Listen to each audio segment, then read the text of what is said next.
Hey everyone, it's Ben Hardy here, and in today's going to be going over the 25,000 mile update with my 200 series Land Cruiser, and we're going to discuss if the 200 series is overrated because the prices here in the US market are absolutely crazy for the 200 series. With that being said, let's get right into the video. Quick recap on the specs of my Land Cruiser. It's a 2020 Heritage Edition. Yes, I swapped out the stock wheels for Icons. I just love the look of the Icons. And 17-inch wheels, in my opinion, are always better than 18-inch wheels. You can fit a little bit more tire.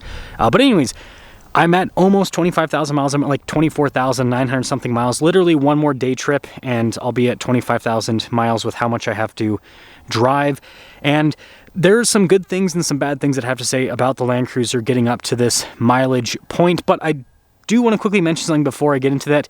I am doing a new series on this Land Cruiser over the next few months. You guys probably noticed the spare tire there at the top, so we reinstalled the factory roof basket.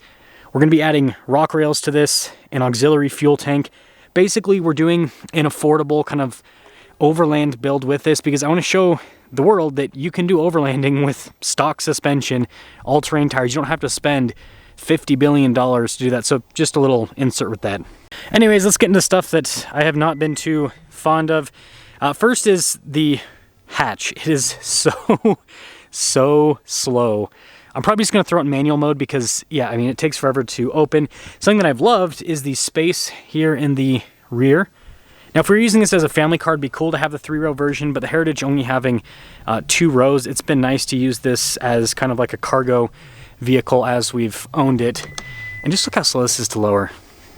Absolutely brutal. Now, I was actually critical of this bumper in the past because of how far it pokes out. Like, it looks kind of dorky, but I've actually really appreciated this step to get up to kind of like access stuff, especially up top there now that I've got the roof basket reinstalled. So that's something that I've actually come to like on the Land Cruiser, believe it or not. Now, something else that I've really enjoyed over ownership so far with the Land Cruiser is this Softex interior. I thought I wasn't going to like the interior because it's not, you know, fancy leather, but this stuff here at the top, I don't think it's the Softex, it's just kind of like, I don't know, plasticky, whatever, soft touch. But yeah, it's held up really well. And then the wood trim, even though I'm pretty sure it's fake, has also held up really well so far. And then the seats, these seats basically look brand new. I mean, you can see a little divots and everything, but that's no big deal whatsoever. Love the storage here on the second row as well. And then popping up front, for the most part, things have held up really well. Same thing with this trim and all of that. And then the driver's seat's going to have the most wear because this is used the most.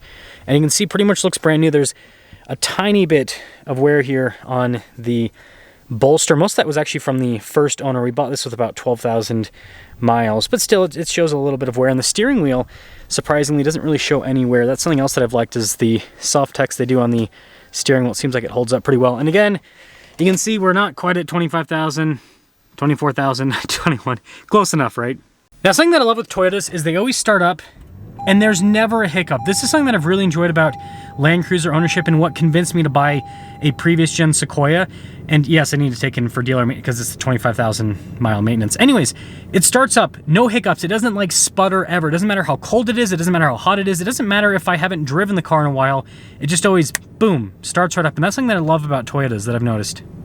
Now, something else that I've really enjoyed is some of the analog bits in this. Like, this is old school looking, but also it's very easy to read. And I like how the information that I want to know, like, you know, what is the temperature set in with the climate controls, what's the temperature outside, the time, all of that's really accessible. And I've loved this control stack down here for the seats as well, and the steering wheel. And then this thing for the off-roading, I also absolutely love. Again, everything in Toyotas just makes sense with the placement, right? All of the off-road tech is all next to each other, and it's all really easy to use. And this is random, but the shifter in the Land Cruiser, I know this now because we own a previous gen Sequoia. It's so solid. It's a really cool feel when you put it in and out of gear. Man, this is an awkward camera angle, but one thing that hasn't held up as well as the center console. Now, it's not the worst. It still clicks into place fine, but it does have a little bit of movement. It doesn't make any sound when driving, and I knew this coming into 200 series ownership because I reviewed used 200 series. All the center consoles are like this. This is one piece that they didn't do that good of a job. I mean, the material use is great. Like, this is going to hold up really well. It's just that part of it that's not all that well. And the door here, I don't know if it's going to pop up on camera, but there's a little bit of movement now with the handle. It's not bad. It still feels solid when you close it.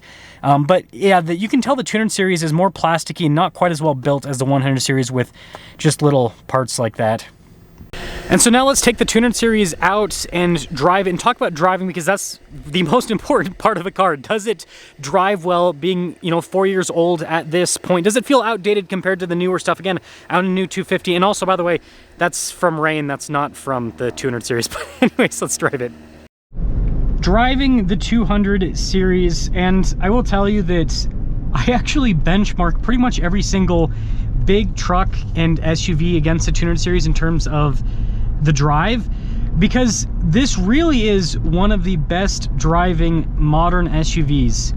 The only vehicle that I would say that gives you as cool of a driving experience or as well of a driving experience is maybe a G-Wagon, but G-Wagon even falls short compared to a 200 series unless it has the active shocks that you can get with the G-Wagon. That brings it a lot closer. But first off, the KDSS. This is a thing that really does make the 200 series special. In a lot of ways, it makes it so it handles better on-road, and then it gives you more articulation off-road. And you can see right there, in a lot of vehicles, you kind of just go back and forth. The 200 series just cuts right through. Now, you can get this system in the 4Runner, right? A lot of people with Tier D off-roads will try to get one with the KDSS. And then, with the new Toyotas, you can get it in the new Lexus GX 550. You can get it in the LX. What I'll say with this system versus the new eKDSS is a little bit quicker to react. It leads to slightly better handling. And I would say that it actually leads to more comfort, kind of. But the problem is with the new ones, they've firmed up the suspension so much that it's just not as comfortable. Love the V8. And this is something that the new Toyotas just can't do. That new turbo V6 is a solid powertrain, but it does not hold a candle to this V8. This V8 is so much smoother on the low end, and then even on the top end, right? The V8 kind of, it's a turbo, or sorry, the V6, right? It's a turbo V6, so it does that kind of V6 thing where it's really harsh at the top end. This is just smooth all the way through the power band. One of the best engines ever made, and it's paired to an 8-speed automatic, which is unique to the 200 series Land Cruiser, the LX 570. This is a sibling vehicle, and this 8-speed is so smooth. That's why I always recommend people to get a 2016 plus 200 series, because the 8-speed makes that big of a difference, and you get better fuel economy as well. Pretty much no matter what happens, I average like 15 to 16 miles per gallon. I have friends that have older 200 series and they average like 13, 14. So it does make a bit of a difference. So between the engine and the KDSS and just the overall suspension geometry stock, this rides amazingly well. It's a fantastic daily driver. It eats up highway miles better than pretty much any car out there. You do get a little bit of wind noise, especially with the roof basket installed, but it's not bad at all. You just turn on the music and you will be fine. Funny enough, I don't listen to music anymore.